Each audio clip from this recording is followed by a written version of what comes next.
देखो अब आते हैं मेन जो इससे क्वेश्चन जो बनता है उस पॉइंट पे। तो देखो सबसे पहले आयनिक का देखो,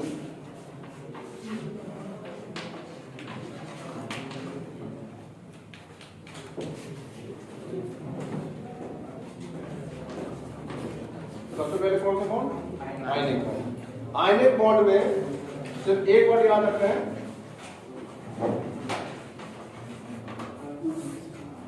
क्या याद रखना है? ट्रांसफर। हिंदी में याद रखो स्थानांतरण, बस इतना याद रखना और कुछ याद नहीं रखना है। अगर पेपर में वो पूछता है आयनिक बॉन्ड से आप क्या समझते हो, तो एक वर्ड भर याद रखना है ट्रांसफर, उससे डेफिनेशन एग्जाम्पल अपने आप जस्ट हो जाएगा। तो बस एक वर्ड याद रखो आयनिक बॉन्ड में ट्रांसफर। एग्जाम्पल सबको पता होंगे, NaCl, ACl, और भी लिख सकते हो Na2, कुछ भी लिखते हो उसमें तुम्हें याद आना है, ठीक है। लवण वाले जितने भी साल्ट होंगे वो सब किसमें आएंगे? आयनिक में, साल्ट स्पेसिफिक। और जितने स्ट्रॉन्ग होंगे, जो स्ट्रॉन्ग होते हैं लगभग साल्ट को ही याद रखो, अभी साल्ट से एकदम क्लियर रहेगा। दूसरा हेडिंग है कोवेलेंट।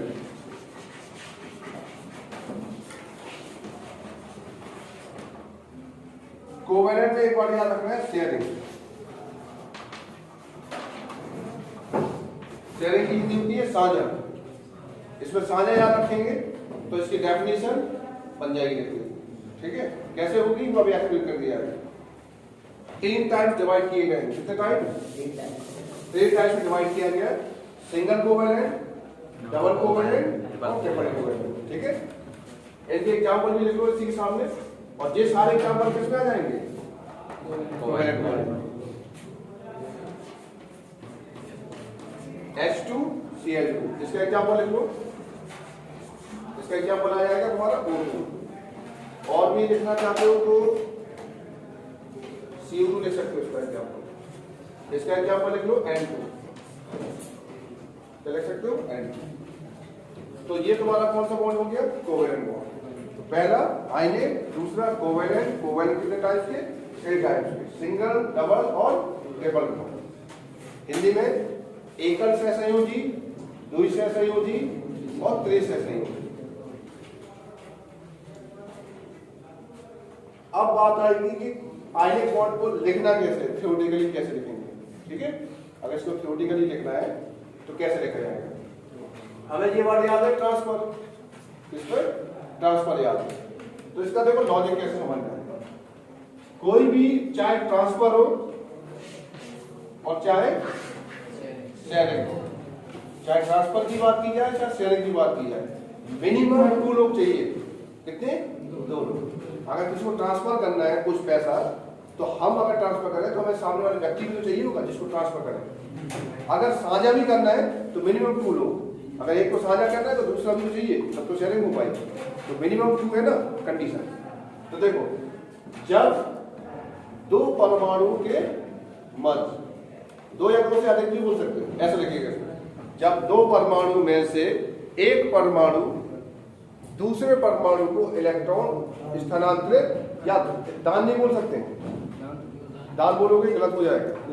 जब एक परमाणु दूसरे परमाणु को इलेक्ट्रॉन स्थानांतरित करता है तब उनके बीच बनने वाला बंध आयनिक, ठीक है। ट्रांसफर वर्ड, स्थानांतरित वर्ड ही उसका आंसर है। मैं एग्जामिनर जब कॉपी चेक करेगा वो लाइन पे कम जाएगा, उस वर्ड को ढूंढेगा कि स्थानांतरण लिखा कि नहीं लिखा, और 2 लोगों के बीच लिखा कि नहीं लिखा, उतना देखते हुए आगे बढ़ जाएगा, ठीक है ना। तो जब 2 परमाणु में एक परमाणु दूसरे परमाणु को इलेक्ट्रॉन स्थानांतरित करता है तब उन दोनों के बीच बनने वाला बंध आयनिक बंध कहलाता है। फिर जब यहां आएंगे तो जब 2 परमाणुओं के मध्य इलेक्ट्रॉनों का क्या होता है? साझा होता है, तब बनने वाला बंध कोवेलेंट। फिर ये 3 टाइप के, तो हम यहां क्या लिखेंगे? जब 2 परमाणु के मध्य एक क्या बोलना पड़ेगा? जब 2 परमाणु के मध्य एक इलेक्ट्रॉन का साझा होता है तब सिंगल कोवेलेंट बॉन्ड बनता है। वही डेफिनेशन यहां और बढ़ा देंगे, जब 2 परमाणु के मध्य 2 इलेक्ट्रॉन का साझा होता है तो डबल कोवेलेंट, 3 का साझा तो ट्रिपल कोवेलेंट। आप पूछ सकते हो कोई डाउट आ रहा है? ज्यादा तेज हो रहा है क्या? ठीक है। तो ये नोट हो गया ना सबका। एक कोऑर्डिनेट और देखो,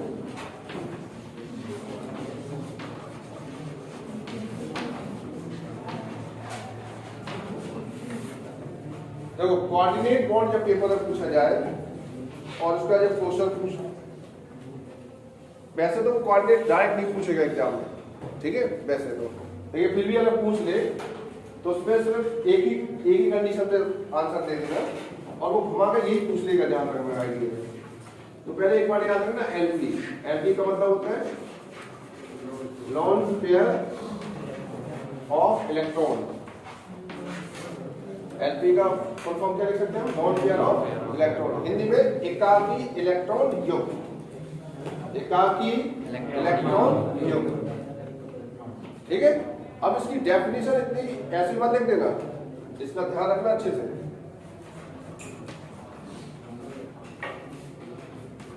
इसका एग्जांपल ये है, जिसके पास लॉन पेयर होता है, ये अमोनिया है, इसका लॉन पेयर पाया जाता है, ये क्या है, बोरॉन ट्राइफ्लोराइड, इसका रिएक्शन कराएं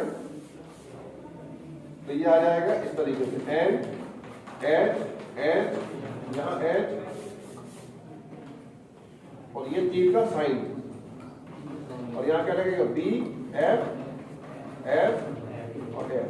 तो ये जो बनेगा ये क्या कहलाएगा, कोऑर्डिनेट बॉन्ड। ये लग गया क्या लग गया इसकी बीच कोऑर्डिनेट। अब इसकी डेफिनेशन थोड़ा सा टिपिकल हो जाती है, लेकिन यहां से देखो सब समझ में आ जाएगा। देखो नजर रखना समझो, अगर हम पूरी यहां से देखो, अगर हम NH3 की बात करें तो इस NH3 को हम बोल सकते हैं समूह, क्या बोल सकते हैं समूह। ये ग्रुप है, ये नहीं है ग्रुप, जैसे हम बोलते हैं परमाणु अणु, तो एक समूह, समूह का मतलब कई लोग हो, जिसमें 4 लोग हैं, उसमें एक नाइट्रोजन और 3 हाइड्रोजन। समूह कह सकते हो, यौगिक भी कह सकते हो, क्या कह सकते हो, या फिर अमोनिया का गैसीय अणु भी कह सकते हो, जो तुम्हें बोल रहा हूं। बट परमाणु मत बोलना, क्या नहीं बोल रहा है, परमाणु बोलोगे गलत हो जाएगा। तो देखो किसी समूह के परमाणु, क्या बोला गया, किसी समूह है, और ये नाइट्रोजन उसका क्या है, परमाणु, केंद्रीय परमाणु या परमाणु कहते हैं। तो अब देखो किसी समूह के केंद्रीय परमाणु द्वारा युग्म इलेक्ट्रॉन दान करना, जब एक युग्म इलेक्ट्रॉन किसी दूसरे को दान करता है तब बनने वाला बंध कोऑर्डिनेट। अगर तुम सीधा बोल गए कि एक परमाणु दूसरे परमाणु को युग्म इलेक्ट्रॉन दान करता है, तो कभी भी एक परमाणु दूसरे परमाणु को युग्म इलेक्ट्रॉन दान नहीं करता है। ये याद ही रखना, अगर लिखोगे तो मार्क्स चला जाएगा तुम्हारा। देखो टेक्स्ट लैंग्वेज में बहुत बारीकी से ध्यान देना पड़ता है। हम लोग फ्लैट जब लिखते हैं तो हमें नॉलेज तो रहता है कि सबको पता है कोऑर्डिनेट का मतलब होता है एक इलेक्ट्रॉन दान करना, ये तुम्हें पता है कि लैंग्वेज क्या उठाना है, ये बहुत डिपेंड करती है। कभी भी 2 एटम को तुम जोड़ के देख लेना, कितने 2 एटम, कभी भी डोनेट नहीं कर पाओगे उसे। तो कोई भी 2 परमाणु को जोड़ के दिखाना, लुईस स्ट्रक्चर बनाना, वहां मिलेगा ही नहीं, वहां पॉसिबल ही नहीं होगा। वहां पर एक ऐसा सेंट्रिक होना चाहिए जो दूसरे एटम को क्या दे, युग्म इलेक्ट्रॉन। समझ में आ रहा, जो पहले स्ट्रक्चर जो मेन सेंट्रिक पॉइंट होता है, मेन सेंट्रिक पॉइंट, उसके अकॉर्डिंग तो 8 से ज्यादा तो कभी बनाएगा ही नहीं। अगर हम उस पुरानी पद्धति में जाएंगे लूज स्ट्रक्चर वाली में, तो उसके नियम के अनुसार कितने ज्यादा भी बना सकता है कोई एटम, 8 से ज्यादा, और सबको पता है ना कि 8 से ज्यादा भी बनते हैं। तो इसलिए ये याद रखना, किसी समूह के केंद्रीय परमाणु, जब केंद्रीय परमाणु एक इलेक्ट्रॉन किसी दूसरे समूह के केंद्रीय परमाणु को क्या करता है, दान करता है, तब कोऑर्डिनेट बॉन्ड बनता है। समूह के केंद्रीय परमाणु का एलपी इलेक्ट्रॉन किसी दूसरे समूह के केंद्रीय परमाणु को दिया जाता है। यानी ये इसका ये सेंटर, ये और इसके सेंटर को देना, ये क्या है, कोऑर्डिनेट। समझ में आ गया। कोऑर्डिनेट बॉन्ड फॉर्मेशन, और ये कंपाउंड क्या कहलाएगा? कोऑर्डिनेट कंपाउंड पूरा, ये कहलाएगा पूरा कोऑर्डिनेट कंपाउंड। ये पूरा आई कोऑर्डिनेशन जिनके बीच हुआ तो उनके बीच बनने वाला बॉन्ड भी क्या कहलाएगा? Coordinate bond. और पूरा प्रोसेस या पूरा वो कंपोनेंट क्या कहलाएगा? Coordinate compound. अगर उस हिसाब से जैसे Na और प्लस Cl, ये क्रिया क्या बना? NaCl बना, आयनिक बॉन्ड है, तो ये बॉन्ड क्या कहलाएगा इसके बीच का? Ionic bond. तो ये कंपाउंड आयनिक यौगिक, इस प्रकार बॉन्ड कोऑर्डिनेट बॉन्ड, और ये कंपोनेंट कोऑर्डिनेट बॉन्ड। क्लियर? ठीक है, तो ये तुम्हारे तीनों बॉन्ड हो गए जो बॉन्डिंग से रिलेटेड क्वेश्चन पूछता है। एक क्वेश्चन पूछा गया है और एक नंबर पूछा गया था, 3 बार 2 बार पूछ चुका है, और वही क्वेश्चन 2 बार पूछा है उसने। देख लेते तुम लोगों को, देगा तो बताना है तुम लोगों को। देखो NH4Cl में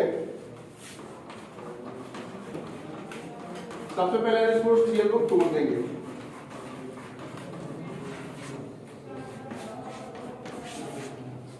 टूट जाएगा या नहीं टूट जाएगा? और क्योंकि ये साल्ट है तो एक चीज पुष्टि हो गई कि इसमें आयनिक होगा, क्योंकि लवण है तो आयनिक बॉन्ड कंपल्सरी है। एक पॉइंट क्लियर हो गया। अब आते हैं, इससे तो कोई फर्क नहीं पड़ने वाला क्योंकि ये तो बॉन्ड बताएंगे नहीं। सिंगल एटम कोई बॉन्ड नहीं बना सकता है, दूसरा आयनिक था उसने बता दिया। अब पूरी स्टडी यहां पर होगी, तो हम NH3 पे स्टडी करके देखेंगे। NH3 की स्ट्रक्चर ऐसी होती है, ये किसकी स्ट्रक्चर है? NH3 ना कि NH4। तो जब ये NH4 है, NH3 ऐसे बनता है, जैसे दूसरी पुष्टि ये होती है इसमें कोवैलेंट है, दूसरी पुष्टि होगी कोवैलेंट। अब क्वाड्रेंट और फाइनल करते हैं, तो ये NH4 है, तो NH3 से NH4 बनता है कैसे ये और देख लें। तो इसको H+ से क्रिया करा दें NH3 की, तो NH4 बन जाएगा वहां। तो इसका नॉन पेयर कहां अटैक करेगा? H+ में। तो ये नॉन पेयर युग्म नाम दे रहा है ना, यहाँ क्या दे रहा है? समझ में आ गया पॉइंट? समूह है, इसको जरूरत है, तो के समूह के परमाणु ने नॉन पेयर दिया नहीं दिया? सेंटर को दिया। अब उसमें ये बात है वो अकेला ही है, हाइड्रोजन एक्सीडेंट बनाते ही नहीं है, इसलिए वो अकेला है, उसको अटैक करेगा। तो स्ट्रक्चर कैसी हो जाएगी? H N H H और यहां पर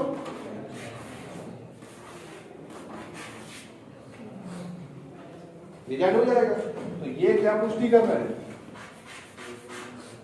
इसमें क्वांटिटी बॉन्ड। तो NH4Cl में 3 प्रकार के बॉन्ड पाए जाते हैं। कौन कौन से? आयनिक, कोवैलेंट और क्वाड्रेटिक। तो ये जरूर लिख लेना, इसका आंसर 2 बार पूछा गया एग्जाम में।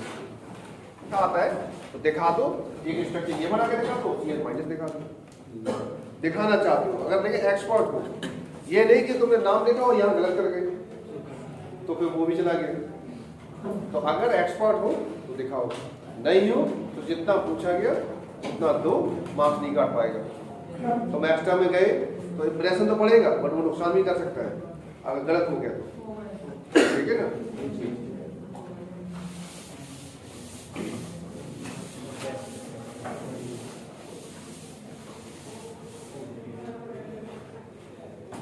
तो ये हो गया तुम्हारा बॉन्डिंग का एक क्वेश्चन। एक और दिखा देते हैं एक क्वेश्चन, लेकिन ये तो बन जाना चाहिए। इलेक्ट्रिसिटी का है, तो लोग कोई टेक्निकल में पढ़ते होंगे, तो जैसे वो ये पूछ ले NaCl की चालकता पूछ ले, क्या पूछ ले? कंडक्टिविटी। तो क्वेश्चन इसका आ रहा है, यही क्वेश्चन नहीं आएगा, तो हम क्वेश्चन बना दें, लेकिन इसी टाइप का मिल सकता है, इसी टाइप का क्वेश्चन पेपर में मिल सकता है। वो कैसे पूछता है ये हम बता देंगे। वो क्या करेगा, 2 कंपाउंड देगा तुम्हें। कितने कंपाउंड? 2 कंपाउंड देगा।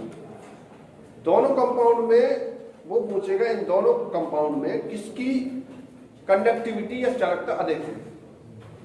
ठीक, क्वेश्चन समझ में आ गया?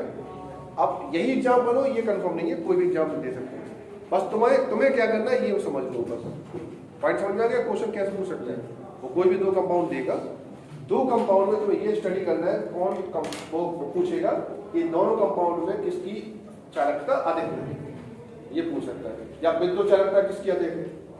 ठीक, तो पहले हमें ये बताओ, सपोज करो हम क्वेश्चन यही आया पेपर में, तो अपना दिमाग लगा के बताओ इन दोनों में किसकी चालकता अधिक होगी।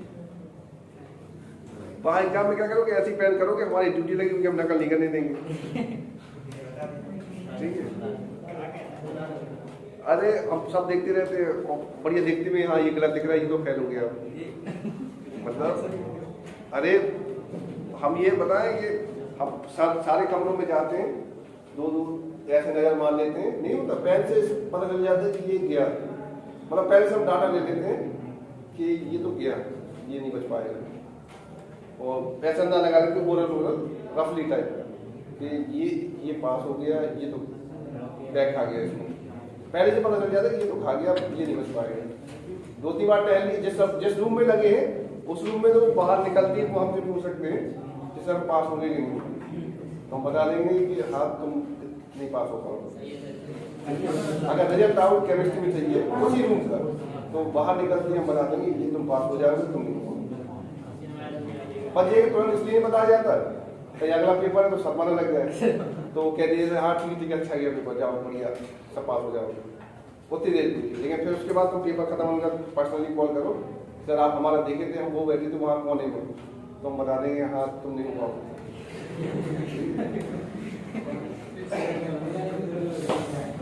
तो देखो कंडक्टिविटी का कॉन्सेप्ट अगर लगाना है तो कंडक्टिविटी जो सीधा कनेक्ट करती है वो आयन पे कनेक्ट करती है, किस पर? इतना क्लियर, ये तो सब कुछ पता भी होगा। अगर उसमें आयन ज्यादा है, देखो दोनों चीज पे ध्यान देना चाहिए। आयन की मोबिलिटी कौन जल्दी बना रहा होगा? NaCl। और क्यों जल्दी बना रहा है उसका रीजन भी समझ लो। NaCl जब बनता है तो वो स्ट्रॉन्ग बेस और स्ट्रॉन्ग स्ट्रॉन्ग बेस और स्ट्रॉन्ग एसिड से बनता है। और NH4Cl कैसे बनता है? वीक बेस और स्ट्रॉन्ग अम्ल से। तो इसका जो कॉम्बिनेशन है वो क्या है? Weak to strong, strong weak मिलकर साल्ट बनाता है, और ये स्ट्रॉन्ग टू स्ट्रॉन्ग साल्ट बनाता है। इसलिए NaCl का वियोजन जो होता है, वियोजन डिसोसिएशन, वो लगभग 100% होता है। कितना? 100%। और इसका जो वियोजन होगा वो लगभग 100% नहीं होगा। समझ में आ रहा? इसलिए ये आयन जल्दी टूटेगा और ये आयन देर में टूटेगा। इसका मतलब इसमें आयनिक कैरेक्टर ज्यादा है और इसमें आयनिक कैरेक्टर कम है। इसमें आयनिक कैरेक्टर ज्यादा तो कंडक्टिविटी भी ज्यादा। आयनिक गुण जिसमें ज्यादा होगा उसकी कंडक्टिविटी ज्यादा होगी। अब ठीक है, समझ आ गया कैसे लगाना है? यही नहीं आएगा पेपर में, कोई भी कंडीशनल सवाल दे तो समझ जाना कंडक्टिविटी से बस। तो ये तुम्हारा पूरा बॉन्डिंग खत्म हो गया, बॉन्डिंग। अब बचा है नेगेटिव एलिमेंट। EN का मतलब इलेक्ट्रोनेगेटिव, विद्युत ऋणात्मक। फिर से देखो, अधिक विद्युत ऋणात्मक तत्व, ठीक है। और वो कौन है?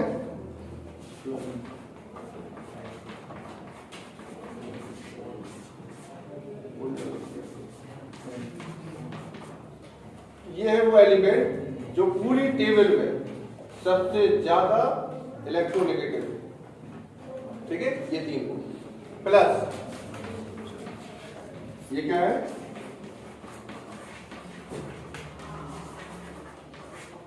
हाइड्रोजन। तो डेफिनेशन क्या बन जाएगी? जब मोर इलेक्ट्रोनेगेटिव एलिमेंट तथा हाइड्रोजन के मध्य बंध बनता है। और कैसा बंध कैसा होता है? आंशिक होता है, डॉटेड लाइन वाला। ऐसा नहीं कि ट्रांसफर शेयरिंग ये सब कुछ नहीं होता है। तो जब मोर इलेक्ट्रोनेगेटिव एलिमेंट और हाइड्रोजन के बीच बनने वाला बंध क्या कहलाता है? हाइड्रोजन बॉन्ड या हाइड्रोजन बंध। वो क्या याद रखना है? मोर इलेक्ट्रोनेगेटिव एलिमेंट तथा हाइड्रोजन के बीच बनने वाला बंध हाइड्रोजन बंध कहलाता है। सिंपल सा पॉइंट, क्लियर है? तो देखो, ये सबको याद हो गया। मोर इलेक्ट्रोनेगेटिव एलिमेंट कौन कौन से हैं? ये 3 है।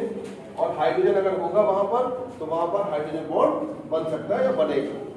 और इसे डॉटेड लाइन से प्रदर्शित करते हैं। किससे? Dotted line. ये डॉटेड लाइन याद रखना, लास्ट में एक लाइन लिख देना, इसे डॉटेड लाइन से प्रदर्शित करते हैं। ठीक है। इसके बाद जो हाइड्रोजन बॉन्डिंग होती है वो 2 प्रकार की होती है। कितने प्रकार की? 2 प्रकार की होती है। एक होती है इंटर और एक होती है इंट्रा।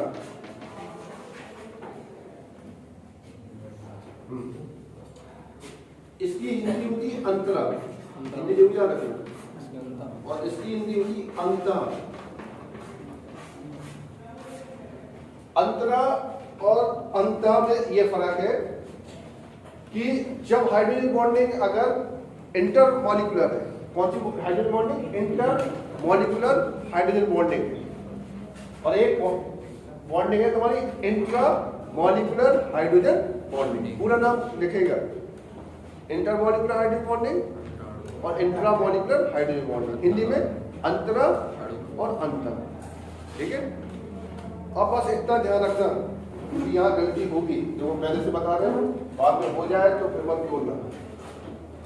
जब वो इंटर का है तो उसको फीड करके रखो दिमाग में, जिससे तुम्हें पकड़ में आए। और इंग्लिश जरूर देखना क्वेश्चन में, अगर हाइड्रोजन बॉन्डिंग का आता है इंटर इंटर तो इंग्लिश को याद रखो एक ही वर्ड में, या तो हिंदी याद रखो या फिर इंग्लिश याद रखो। दोनों याद रखोगे गलत होगा डेफिनेट। या पहले से इसलिए हिट कर दिया कि कई बार स्टूडेंटों का गलत हुआ है। तो अगर तुम मान लो इंग्लिश याद रख रहे हो तो उसको ऐसे याद रखना, जैसे तुम्हें याद हो गया इंटर, तो इंटर का मतलब समझ लो। इंटर का मतलब हो रखना ये 2 प्रकार के, ये तो याद हो गया कैसे बनता है, मोर इलेक्ट्रोनेगेटिव एलिमेंट और हाइड्रोजन। एग्जांपल में सीधा आओ पहले, जैसे हमने एग्जांपल लिया H2O का।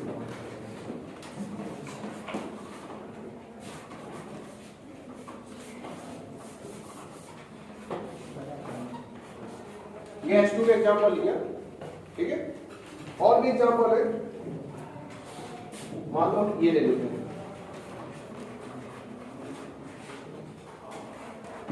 ये तुम्हारा क्या है?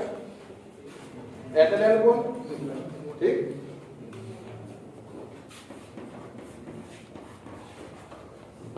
और ये क्या है? जल, ठीक है। क्लियर है? हाइड्रोजन बॉन्डिंग कहां बनेगा? यहां बनेगा इसके बीच। यहां पर हाइड्रोजन बॉन्डिंग कहां बनेगा? इसके बीच बनेगा। इस पर आम से क्या रख सकते हैं? इस पर आम से पोलराइज होगा ना आम से, क्योंकि सबको पता है जो जल होता है वो एक इलेक्ट्रोलाइट होता है। क्या होता है? और जितने भी इलेक्ट्रोलाइट है वो आंशिक प्लस और आंशिक माइनस ला सकते हैं, ठीक है। तो यहां पर भी हम चाहें तो आंशिक माइनस आंशिक प्लस, ये हाइड्रोजन बॉन्ड लेंगे और ये भी क्या है हमारा हाइड्रोजन बॉन्ड, ठीक है। अभी ये इसका एग्जांपल कैसे, ये नहीं समझ में आ रहा, अब इसका और देख लो एग्जांपल।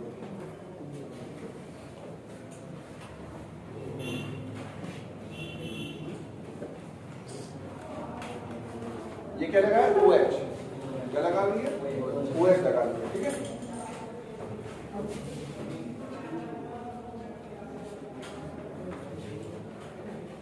ये क्या लगा दिया? एल्डिहाइड, क्या लगा दिया? एल्डिहाइड लगा, CHO।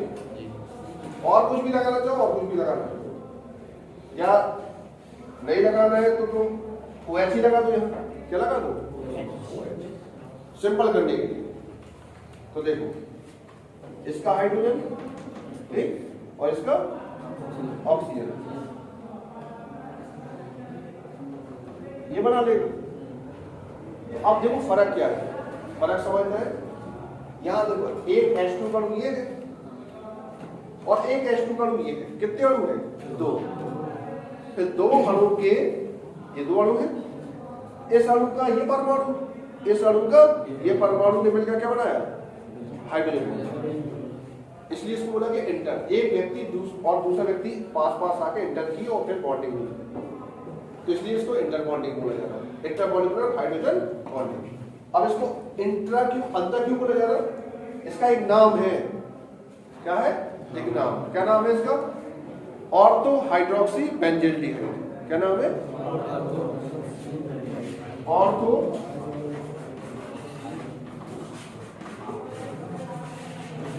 हाइड्रोक्सी बेंजोइलहाइड, ये इसका एक नाम है। और इसका ये भी एक नाम क्या है? जल। ये अलग है, एक नाम इसका जल है, इसका भी एक नाम क्या है? और दोनों अलग अलग पड़ेंगे, ध्यान से सुनना। ये जल अलग पड़ा है और ये जल अलग पड़ा है। ये दोनों जल पास में आए तब हाइड्रोजन बॉन्डिंग बनी। यहां पर एक है पड़ा है ऑर्थो हाइड्रोक्सी बेंजोइलहाइड, ठीक है, एक ही पड़ा है ना, दूसरा तो नहीं है कोई अभी। जब दूसरा नहीं है तो ये आपस में ही अपने आप में ही बना रहा है, हाइड्रोजन बॉन्डिंग नहीं बना रहा है। इसमें एक व्यक्ति अकेला खड़ा है और उसके जो एक्सिस निकले हैं वो एक्सिस ही क्या बना रहे हैं? Hydrogen bonding. तो ये क्या हो गया? अंतर, अपने आप में ही बॉन्डिंग बनाकर हाइड्रोजन बॉन्ड फॉर्म करना, वो कहलाता है अंतर हाइड्रोजन बॉन्डिंग। ये बॉन्डिंग क्या होती है? स्ट्रॉन्ग। ये हाइड्रोजन बॉन्डिंग क्या होती है? और ये क्या होती है? वीक।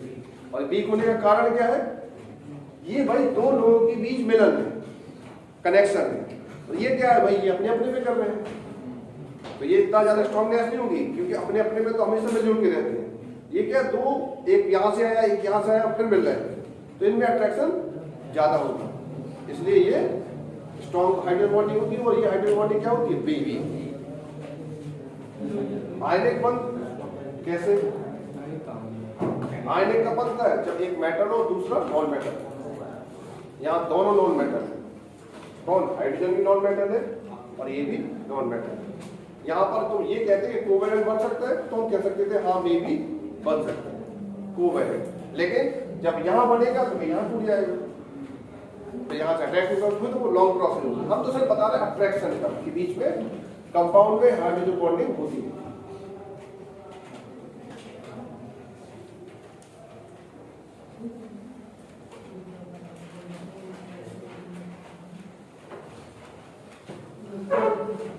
इसको ओपन कर दो।